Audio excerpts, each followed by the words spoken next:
Salam məktəb. Gəlin 7 gün, yəni bugün düşmüş riyaziyyat blok suallarına baxaq. Birinci sualımıza deyir ki, 124 dərəcəli bir təpə bucağı var. Və bu bucaq ölçüləri fərqi 26 dərəcə olan iki bucağa bölünür. Yəni ki, bunu böləcəyik. Biri x-dırsa, o biri x plus 26 ola bilər. Çünki bunların fərqi 26-ya bərabərdir. İndi bunları toplasaq sözsüz ki, bizə verəcək 124 dərəcəni. 2x bərabərdir 26-nı bu tərəf keçirsək olacaq 98. X-imiz bərabər 49. Bizdən böyük bucağı istəyir. Gəlin x plus 26-nı da tapaq, yəni digər bucağı. Bu da 49 plus 26 olduğundan cavab 75 edəcək, yəni B variantı. İkinci sualımızda deyir ki, bir funksiya verilir və bu funksiyanın qiymətlər çoxluğunu istəyir. Əvvəla bilirik ki, qiymətlər çoxluğu y-i bildirir. İndi bizdə nə verib? Y bərabərdir 4/1 üstü kosinus x. İndi baxaq. 4/1 görürsünüz ki, 1-dən kiçikdir. 1-dən kiçik olduğu üçün kosinus x əgər ən böyük qiymətini alırsa, ümumi funksiya ən kiçik qiymətini alacaq. Kosinus x ən kiçik qiymətini alacaqsa, bu da ən böyük qiymətini alacaq. Ümid edirəm deyəndə səhv demədim. İndi kosinus x ən böyük neçə alacaq? Alacaq 1-i, düzdür? Demək ki, y ən kiçik qiyməti bərabər olacaq 4/1-in üstü 1, o da bərabərdir 4/1. Bəs y ən kiçiyi harda alır? Kosinus ən böyük qiyməti harda alır y? Kosinus ən kiçik qiyməti handır? Kosinus ən kiçik -1 alır. Demək ki, ən böyük qiymət 4/1 üstü -1 olar, o da 4. Yəni bizdə 4/1 4 alırıq, A variantı. Üçüncü suala keçdikdə bizdə tənlik verib və x bölü y tapmamızı istəyir. Əvvəla baxın. Bura baxsaq, gəlin bu tərəfdə eləyək. Əvvəlcə x, y ayrılı tapaq. 6 biz 5-ə vuraq və -5-ə. Olur 5x çıx 21 bərabər 9 və 6 5-ə vurduğumuz üçün, daha doğrusu -5-ə, -5x çıxılsın. 50y bərabərdir, -5 16-ya vurduqda isə -80. Buradan x-lar gedir, qalır əlimizdə -71y bərabərdir -71-ə, y-imiz bərabərdir 1-ə. İndi gəlin burada yerini qoyaq, x-i tapaq. X plus 10 vurulsun 1 10 bərabərdir 16. Demək x-imiz 6-dır. X bölü y istədiyindən 6 bölü 1 bərabərdir 6. O da Y variantı. Keçək dördüncü suala. İndi sözsüz ki, bizdən kompleks ədədlər verib və bundan hasilini etməyimizi istəyir. Əvvəla bilirik ki, z bunun olduğu kimidir. Yəni z bu deməkdir elə. Z üstü xətt isə bunun qoşması deməkdir. Yəni müsbət yox, mənfi olacaq. Gəlin vuraq. 2-də 7 üstə gəlsin 2-də 1i vurulsun artıq qoşması. 2-də 7 üstə gəlsin, daha doğrusu çıxılsın, üzr sayın, 2-də 1i. Bunları vurduqda 2-də 7-ni 2-də 7-yə vursa 4-də 49 çıxılsın 4-də 1, 4-də 7i üstə gəlsin 4-də 7i, o da çıxılsın 4-də 1i kvadratı. Bunlar ixtisara islah oldu daha doğrusu. Qaldı əmizdə, indi 49-u 4-ə bölsək, bizdə alınacaq 12,125 üstə gəlsin olur. Çünki i kvadratımız -1-dir və -4-də vursa, o da müsbət olacaq. Üstə gəl 4-də 1. O da 12,5. Variantımızda bu yoxdur. 12,2-də 1 olur. Bu da tam yazılır və Y variantı. 5-ci suala gəldikdə, bizdə bu tənliyi həll etməyimizi istəyir. İndi biz bilirik ki, pi-ni biz buradan yox eləməliyik. Baxın, bu 2 kosinus pi bölsün 3x deyil. Bunu 180 üstə gəlsin 3x kimi yazaq. Bərabərdir kosinus 3x-ə. İndi 180 nədir? Ad dəyişmir. Sadəcə kosinus 3-cü rübdə olacağı üçün mənfi olacaq. Yəni -2 kosinus x, daha doğrusu 3x bərabərdir kosinus 3x-ə. Bunu atsam sola alacaq -3 kosinus 3x bərabər 0. Elə -3-ə bölsəm kosinus 3x bərabər 0. Buradan da x alınacaq bizə nə? Pi böl 6 plus pi k böl 3. O da bizdə B variantı. 6-cı sual keçsək, bizdən həndəsi hissə verib və B13-ü tapmamızı istəyir. İndi əvvəla biz bilirik ki, bu ortada duran ədəd 2 qıraqdakı ədədlərin kök altısına bərabərdir. Yəni belə yaza bilərik də Bn11, n plus 11 kvadratı bərabərdir bunların hasilinə. Yəni Bn plus 10 vurulsun Bn plus 12. Demək, indi belə yaza bilərik də, bunlar bunun kvadratıdırsa, ümumi bunları bir-birinə vursaq nə alınır? Bn plus 11-in kubu, daha az kubu burada yazaq, bərabərdir 64 vurulsun 3-in. İndi hər birini 3 dərəcədən kök altına salsaq. Buradan 3 getdi, 64 4'ün kubu olduğu üçün bundan da 3 getdi. 3-dən də 3 getdi. Demək bn plus 11 bərabərdir 4 vurulsun 3 üstə n. İndi b13 istəyir. Onda sözsüz ki n-i yerine qoyarıq, 2 qoyarıq. N bərabərdir 2. Olur b13 bərabərdir 4 vurulsun 3 üstü 2. O da bərabərdir 4 vurulsun 9 olduğundan cavabımız 36. Yəni A variantı olacaq. ABC üçbucağında bucaq BAC bərabərdir 2ACB. İndi bucaq ACB-yə x versək və ya bir alfa versək, BAC sözsüz ki 2 alfa olacaq. ACB hardadır? Aha, ACB burada bir alfa. BAC isə 2 alfadır. İndi bizdən AB-nin BD-yə bərabər olduğunu deyib, AB bərabərdir BD-yə və 5-ə bərabərdir. Biz görürük ki, bu bərabər yanlış üçbucaqdır. Bu səbəbdən burada 2 alfa götürə bilərik. Diqqətlə baxsaq, bu 2 alfa, baxın, bu 2 alfa BDC üçbucağının xarici bucaqdır. Ona görə də alfanın üzərində gələrik ki, biz 2 alfa olsun. Sözsüz ki, alfa gələrik. Demək, burada alfa olacaq. Buradan da bir bərabər üçbucaq yaranacaq və DC'miz də bizim 5-ə bərabər olacaq. Ümumi AC-miz, baxın, burada ümumi AC-miz 11-ə bərabərsə, AD-miz 6 olmaz. İndi bizdən SABC-ni istəyir. Gəlin şəkli çox qarışdırmadan davam edək. Buradan bir hündürlük endirək. Bu zaman hündürlüyü bərabər yan üçbucağa endiyindən həm də median olacaq. Gəlin altını buradan silək, 3 yazaq. Burada 3, burada 3 olacaq. Pifagor teoreminə əsasən baxın, burada bir Pifagor teorem gedəcək. 5-dirsə hipotenuz, digər katet 3-dürsə, demək ki, bir digər katetdə 4 olacaq. Hündürlüyümüz 4-dür. Aha, S-imiz neydi bizim? AH bölünsün 2 deyildi. Tərəfimiz sözsüz ki, bizim 11-dir. 11 vurulsun hündürlüyümüz 4 bölünsün 2. Və cavabımız da sözsüz ki, 22 D variant edəcək. 8-ci sualda funksiyanın təyin oblasına daxil olan ən kiçik və ən böyük qiyməti tapın deyir. İndi gəlin təyin oblasının biz bir-bir ən böyük və ən kiçik qiymətini tapaq. Təyin oblasti, daha doğrusu üzr sayın. Aha, təyin oblasti üçün y ən böyüyünü çala bilər arcsinusdursa. Arcsinus ümumiyyətlə ən yüksək burada biz 1 qoya bilərik. Yəni ki, nə olacaq? Baxın, bu 1 buna bərabər deyil. Onda yazarıq ki, birinci elə ən böyük qiymətə uyğun yazırıq. 5 çıxılsın, kök altı x çıxı 2-sin bərabərdir 1. Demək ki, bunu bu tərəf versən, 1-i də sola versən, alınacaq 5 çıxılsın 1 bərabərdir kök altı x çıxılsın 2. Yəni kök altı x çıxılsın 2 bərabərdir 4-ə. Kvadrat yüksəksə x çıxılsın 2 bərabərdir 16 və x-imiz 18 edəcək. İndi ikinci hal üçün baxaq. Ən kiçiyi neçə ala bilər? Y bərabərdir arcsinus -1 alacaq. Çünki sinus ən azı -1 ala bilir.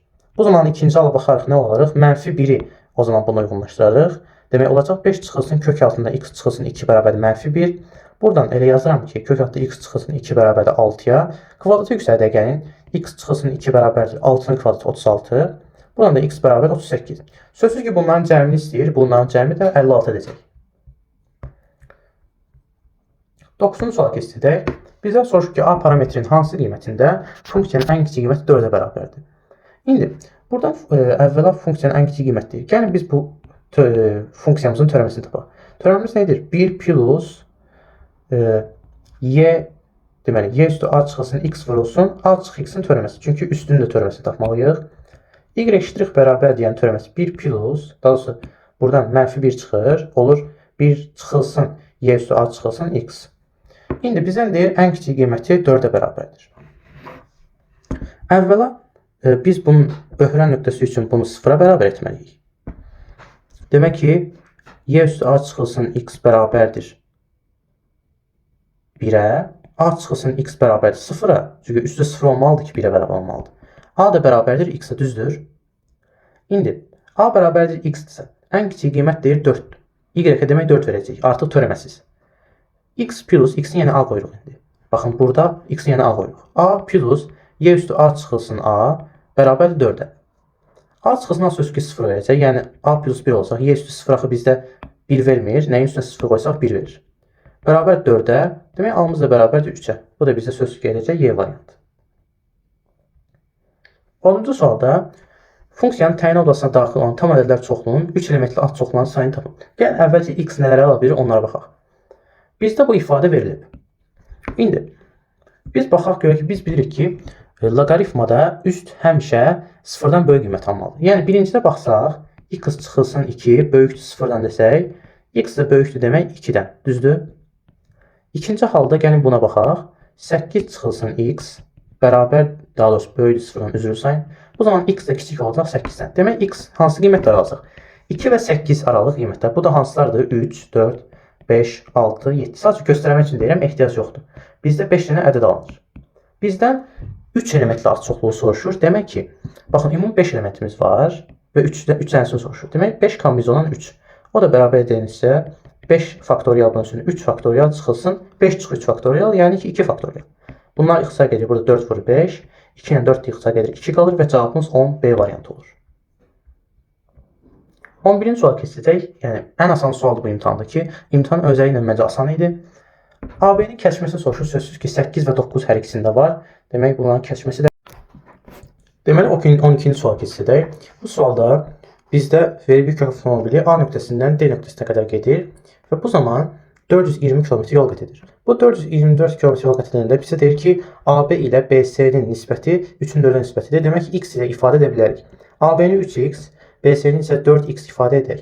Bu zaman paralel xətlərə görə bizdə paralel olan düz xətlər birinə bərabər olacaq. Bunu yazdıq.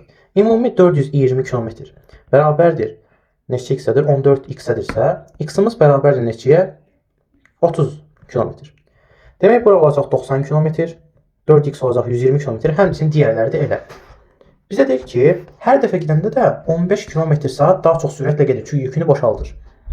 Deyir, B-dən C-yə 2 saata gedib. Ümumi bura 2 saata gedib.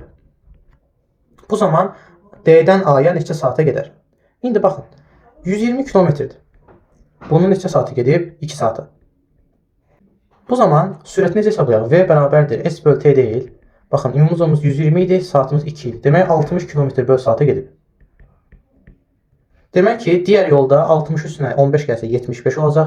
Demək, C-dən D-yə 75 km/saatla gedəcək. Ümumi D-dən A-ya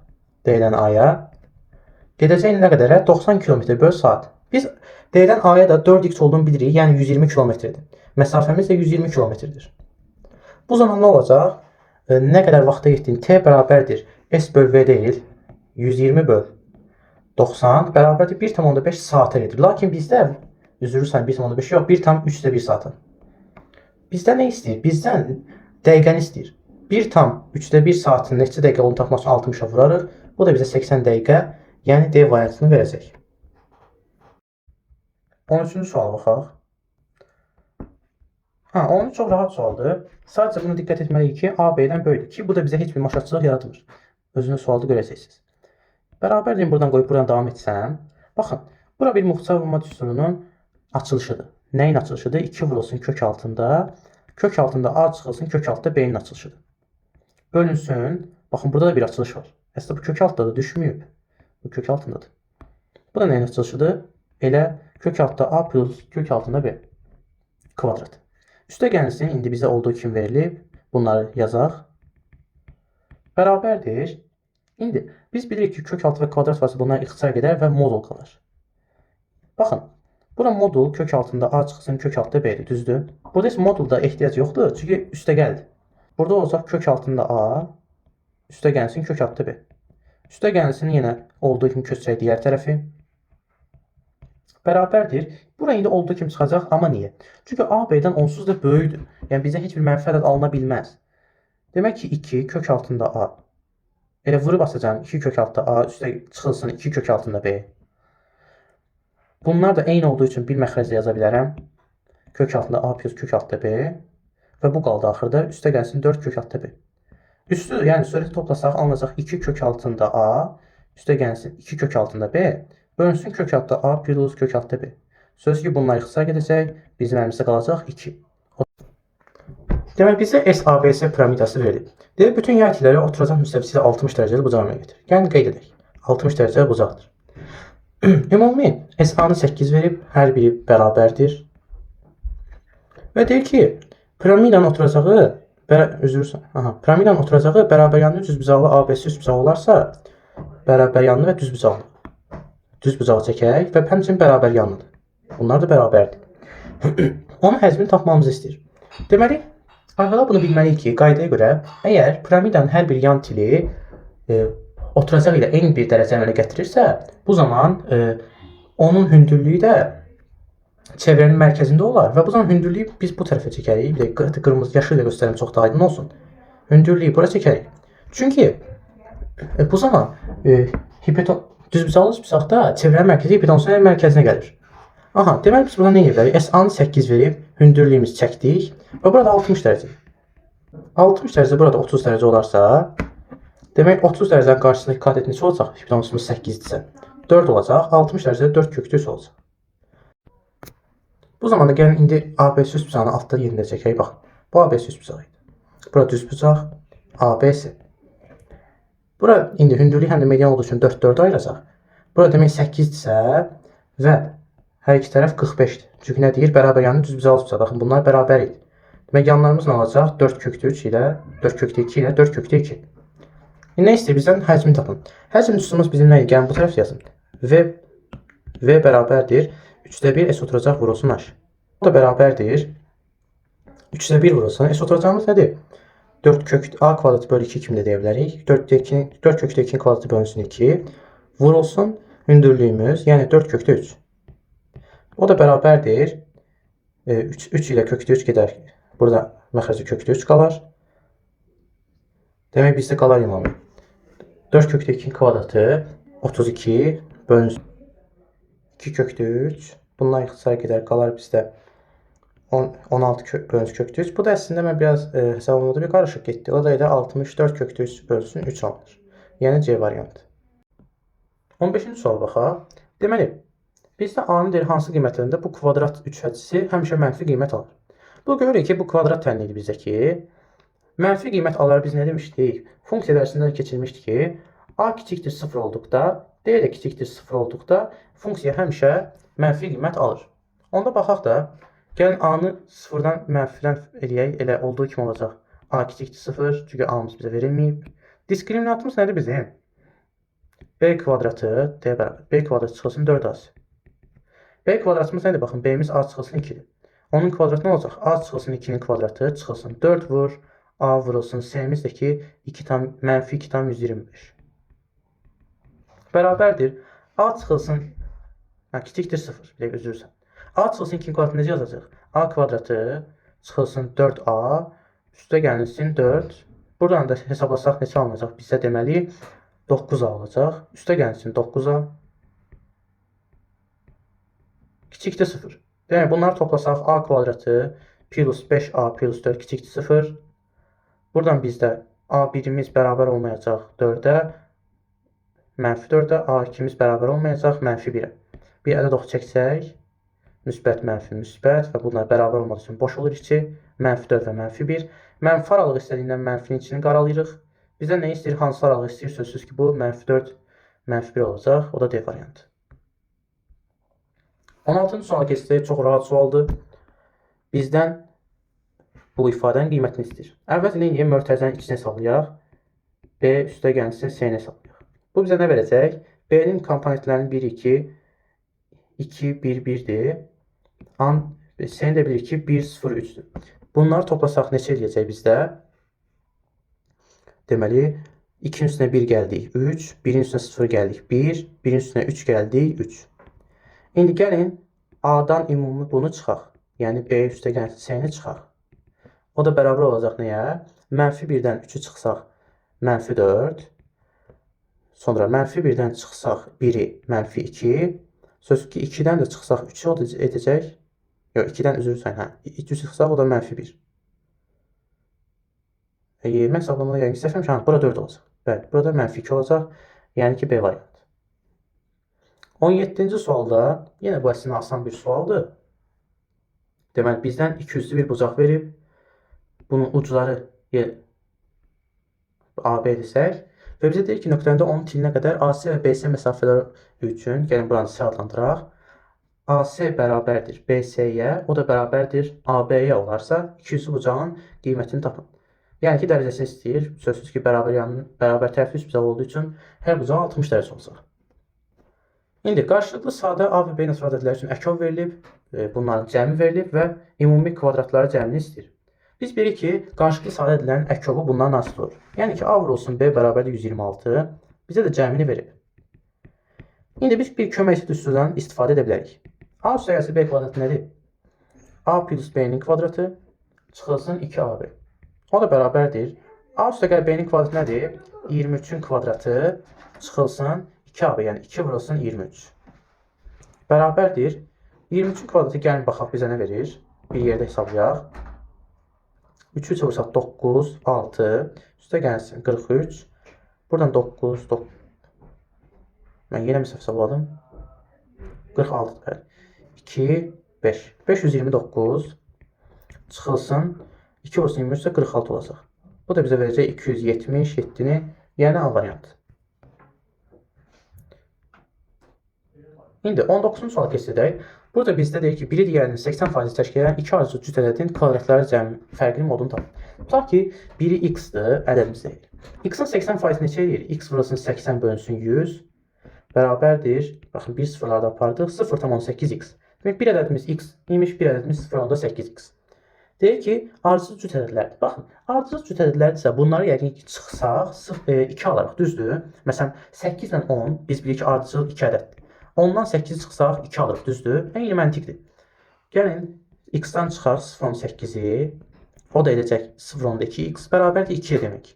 X-imiz neçə olacaq buradan? Sözsüz ki, 10-a bərabər olacaq. Deyək ki, kvadratlar fərqli modunu tapın. Bir ədədimiz x-imiz 10 oldu, demək 0,8-imiz neçə olacaq? 8. Kvadratlar fərqlidirsə, 10-un kvadratı 100. Gəlin, hətta yazım bir dəqiqə. 100 çıxılsın 64 bərabərdir 36, o da C variantı.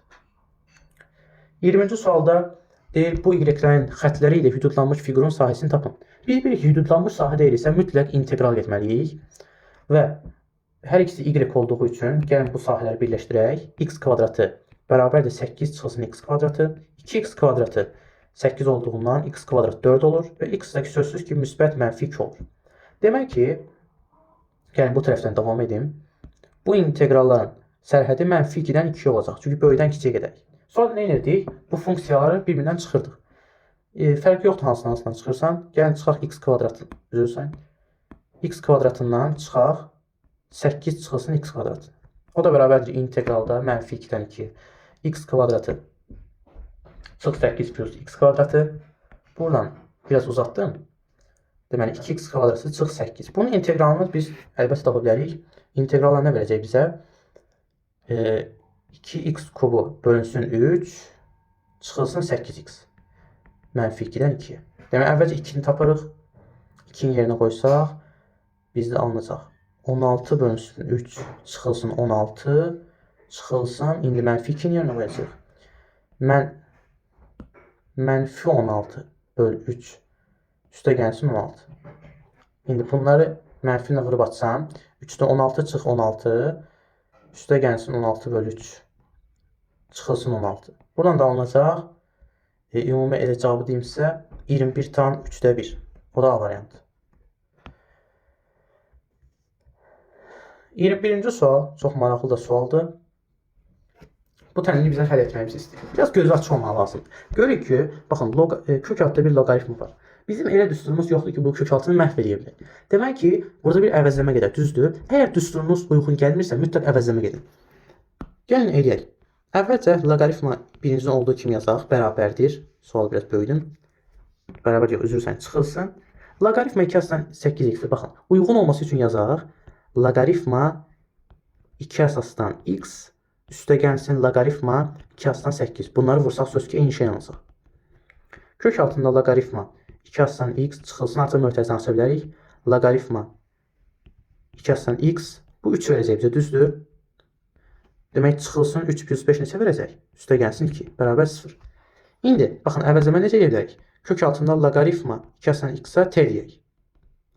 Bunu niyə yazmır? T deyək. Bu zaman nə olacaq? T çıxılsın, t kvadrat plus 2 bərabər 0. Gəlin, mənfiyə vıraq bunu. T kvadrat çıx t çıxılsın 2 bərabər 0. Bu zaman t1'imiz bərabər olacaq sözsüz ki. Buradan bərabər olar 2-yə. T2'miz isə bərabər olar mənfi 1'ə. İndi bizdən bu tənliyi əldə etməyimiz istəyir. Gəlin bir dəfə loqaritmanı 2-yə bərabər edək. Daha doğrusu kök altında loqaritma 2 əsasdan x bərabər 2 olsa, loqaritma 2 əsasdan x bərabər olar 4-ə. Buradan x bərabər olar 2 üstü 4 olduğu üçün 16-ya. İkinci hala baxılmır, çünki kök altı mənfi 1 ola bilməz. Deməli, 22-ci suala biz baxaq. 22-ci sualda bizdə AK və BK-nın təmin olduğu deyilir. Gəlin əvvəlcə böyük bir şəkildə şəklini çəkək burada.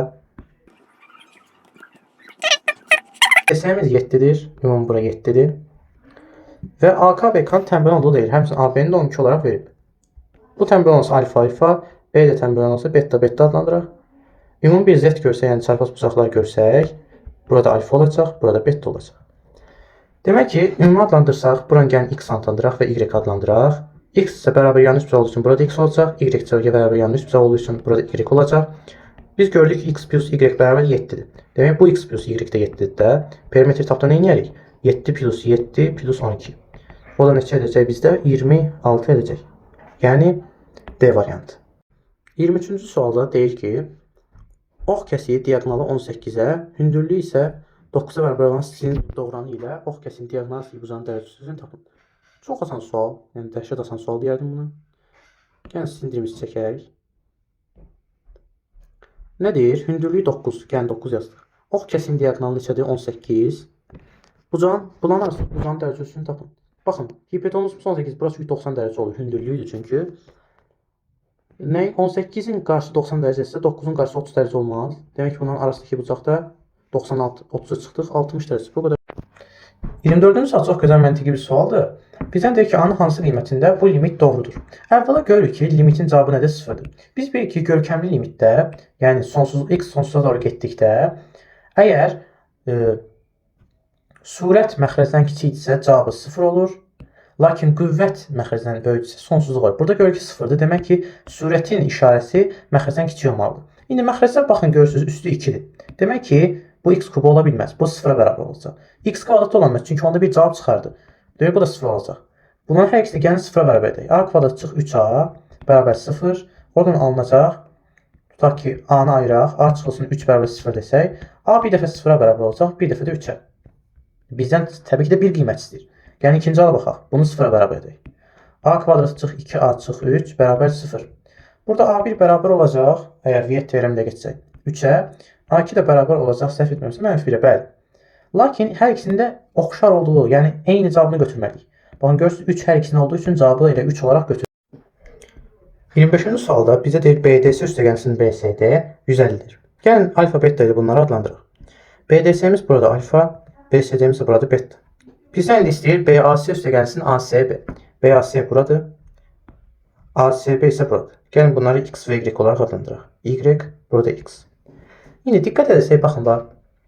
Buradan bir düz xətt uzandırsaq. Bura nə olar? Xarici bucaq olduğu üçün, yəni BDS üstəgəlsin xarici bucaq olduğu üçün elə alfa plus beta'ya bərabər olmaz, yəni 150 dərəcə.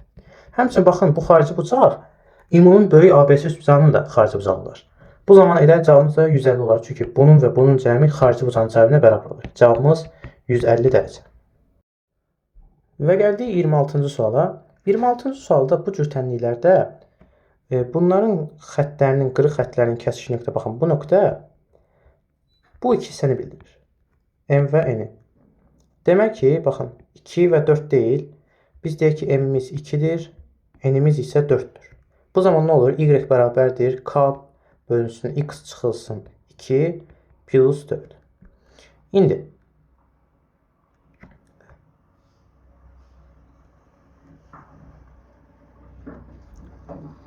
bu zaman biz K-nı taparıq. Gəlin hər hansı bir nöqtəni götürək. Tutaq ki bu nöqtənin. Bu nə nöqtəsidir? 0, 0 nöqtəsi düzdür. Gəlin Y-də 0 qoyaq onda, X-ə də 0 qoyaq tapaq. 0 bərabərdir K bölünsün 0 çıxılsın 2 plus 4. Demək ki 0 bərabər, daha 4-ü keçir o bir tərəfə. -4 bərabərdir K bölünsün -2. Buradan da K-nı sözsüz ki alırıq 8. Demək ki K-mız 8, M-miz 2, N-imiz 4. Bunları toplasaq 2 plus 4 plus 8 bərabərdir 14 olacaqdır. 27-ci sual diqqət edək. Çox rahat sual məncə 27. Baxın, ən kiçik qiymətlərdən sadəcə bəhs edir. Birinciyə baxsaq, ən kiçik qiyməti nə ilə tapa bilərik? Y-ə birinə x-ə 4 verərik, Y-ə də 5. Neçə olar? Bu 0 verər, 0 üstə gəlsin, yenə 0, üstə gəlsin 2. Bərabər olar 2-yə, düzdür? Demək, ən kiçik qiymətimiz 2 olacaq.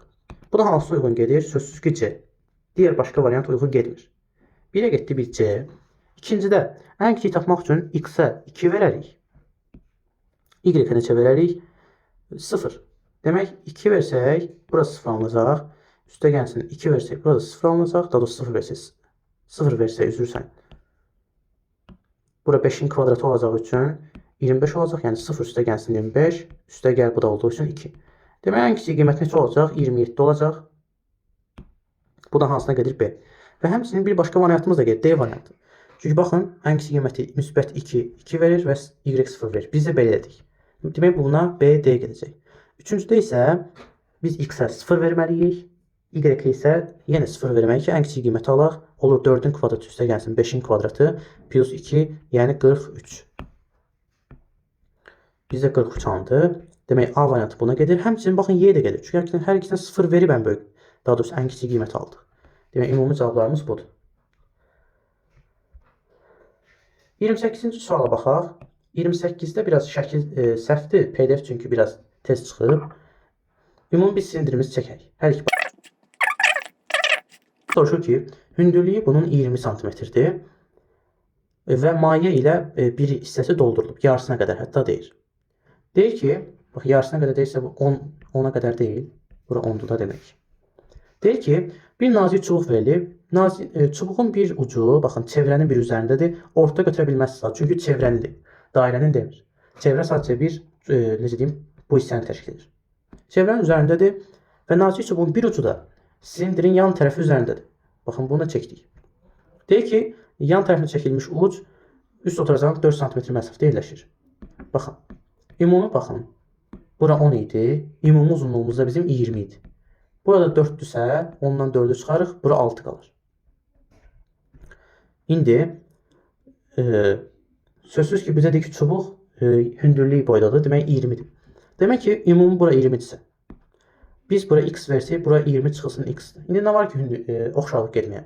Bizə deyir ki, çubuğun mayedə qalan hissəsini tapın. Yəni, bu hissəsini istəyir. X istəyir bizdən. Yazaq da onu da. Ümumi böyük üçbucağa baxsaq, baxın, burada bir oxşarlıq olacaq. Böyük üçbucağa baxsaq, 20 bölünsün, yəni bu bölünsün, ümumi hündürlük, yəni 16 bərabərdir kiçik üçbucağa, yəni bu üçbucağa. 20 çıxılsın x bölünsün, bu da 6. 16-dan 20 x-a qədər 4, 5 qalar. 4 ilə 6 x-a qədər 2 qalar, 3 qalar.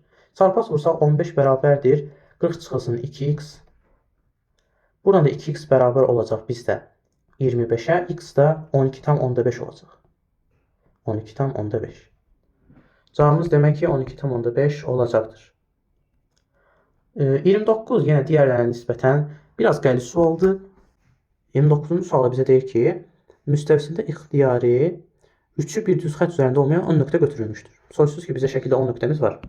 Deyir ki, 3'ü bir düz xətt üzərində olmayan götürülür. Təpələri bu nöqtələrdə olan bütün mümkün üstbucaqların biri təsadüf seçilir. Həmin üstbucağın hər 3 təpəsindən müxtəlif rütbələrdə yerləşməsinin ehtimalı tapın. Yəni ki, düşünün ki, deyir ki, fərqli rütbələrdir. Bu da məsələn elə bir üçbucaqdır. Başa düşdünüz? Bunun kimi neçə üçbucaq qurula bilər. Müxtəlif rütbələrdə yerləşdirək. Baxın, əvvəlcə biz bunu deyək ki, bunun məxrəci nə olacaq? 10 kombinizondan 3. Çünki ümumi 10 nöqtədən 3-ünü götürürük. Gəlin surətdə nəyə yaza bilərik, ona baxaq. Əvvəlcə biz baxaq, biri birinci rübdədirsə, o birisilər hansı rübdədə ola bilər? Ola bilər ki, birinci rübdədirsə biri, o birilər ola bilər 2 və 3-cü rüb. O birisində birdə eyni olsa, ola bilər ki, fərqli olaraq 3-cü və 4-cü rübdə. Bunu belə yazaq. Sonra başqa ehtimal da var. Keçək 2-ci rübdə olursa birinci nöqtə. Birinci nöqtə 2-ci rübdə olarsa, o birisilər ola bilər 3-cü və 4-cüdə. Baxın, birinci və 3-cü yazmadım, çünki artıq o burada var idi, təkrarlanmamalıdır. Bunu yazmadıq bir də. Burada həm də var ki, birinci, ikinci və 4-cü il ola bilər. Demək, birincinin ehtimalını tapaq, görün nə qədər ola bilər. Birincidən nə qədər var? 4 dənə nöqtə var. 4 vurulsun. İkincidə nə qədər nöqtə var? 2 dənə 2 vurulsun. Üçüncüdə də 3 dənə nöqtə. Demək, ümumi neçə dənə olur? 24 nöqtə. Daha sonra 24 ehtimal.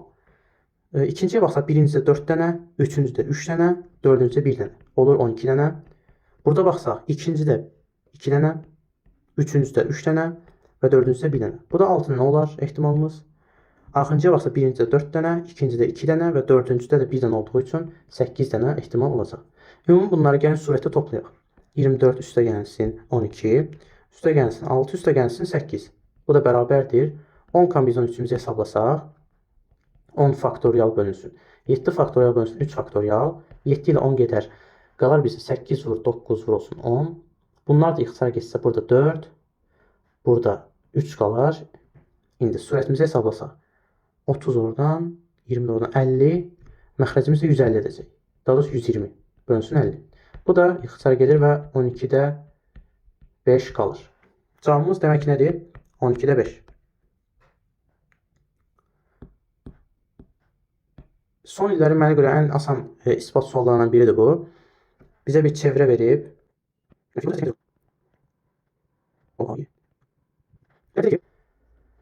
O nöqtəsi olan çevrəni xaricə götürmüş S nöqtəsindən SA və SE kəsənləri çəkilmişdir. Yaxşı, bunu bilirik, onsuz görürük.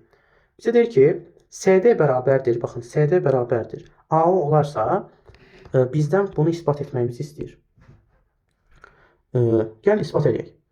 İndi, əvvəlcə biz bilirik, nə deyirik? Həmişə çevrə görürsə, hər yana radius çəkməyə çalışın. Gəlin, bir dənə radiusumuzu çəkək artıq. Burada radiusdur, burada radiusdur, burada radiusdur. Demək, burada bərabər yanlı 3 bizə qalınır. Hətta bu da radiusdur. Demək ki, bura alfadırsa, buramız heç alfa olacaq. Baxın, bizdə nə deyir? AO CD-yə bərabər deyil. AO həm də OD-yə bərabər deyil. Bərabərdirsə, bu zaman elə OD də DC-yə bərabərdir də, yəni ki, burada alfa olacaq. Alfa olacaq. Digər yandan biz nə edə bilərik? Biz bilirik ki, bir düsturumuz var ki, tutaq ki, bura bir beta deyək. Bu zaman düstura əsasən beta çıxılsın alfa bölünsün 2 bərabər olacaq alfaya. 2 alfa bərabər olacaq beta çıxılsın alfaya. Demək, betamız bərabərdir 3 alfa. Beta 3 alfadırsa, sözsüz ki, burada 3 alfa olacaq. İspat edik ki, AOY, baxın, AOY-miz oldu. 3 alfa, bucaq AOY-miz. Bucaq ASY-miz isə bərabərdir alfa. Həqiqətən də ispat elədik. Bu qədər.